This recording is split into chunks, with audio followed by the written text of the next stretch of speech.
এই ভিডিওতে আমরা দেখব কিভাবে এমএস ওয়ার্ডের মধ্যে আমরা একটি মক ডিজাইন করতে পারি খুব সহজে, খুব সুন্দর করে।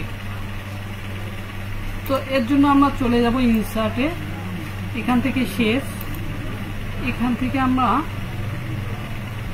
থেকে আমরা ম্যাগনেটিক ডিস্ক নামে যে শেপটি রয়েছে এটি আমরা সিলেক্ট করে নিব। এরপরে এমএস ওয়ার্ডের মধ্যে এটা ড্রপ করে নিব এভাবে।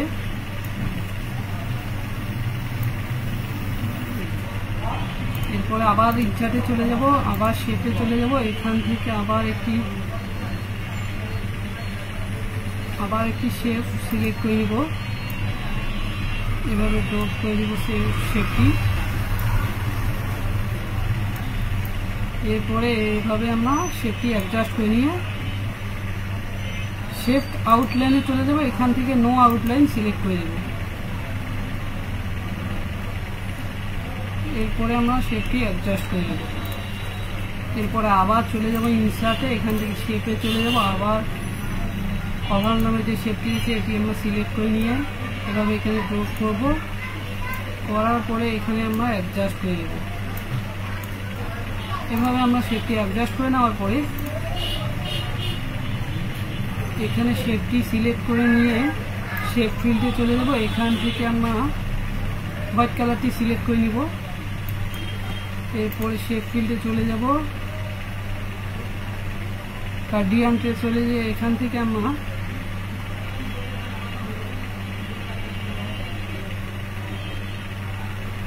ধরুন এটি সিলেক্ট করে ওকে করব।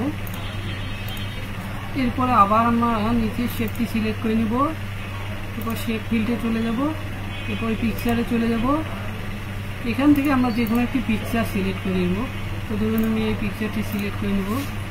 এরপরে আমরা এই শেপটি সিলেক্ট করে নিব, আবার শেপ ফিল্ডে চলে যাব, পিকচারে চলে যাব, এখান থেকে ওই ইমেজটা আবার এখানে সিলেক্ট করে নিব। এরপরে আবার শেপটি সিলেক্ট করে নিয়ে শেপ আউটলাইনে চলে যাব, এরপরে নো আউটলাইন করে দেব। এই যে দেখতে পাচ্ছেন খুব সুন্দর করে একটি মক ডিজাইন হয়ে গেছে। আমরা এমএস ওয়ার্ডের মধ্যে মক ডিজাইন করতে পারবো খুব সহজে। ধন্যবাদ সবাইকে। ভিডিওটি ভালো লাগলে ফলো দিয়ে পাশে দেখবেন, লাইক কমেন্ট শেয়ার করবেন।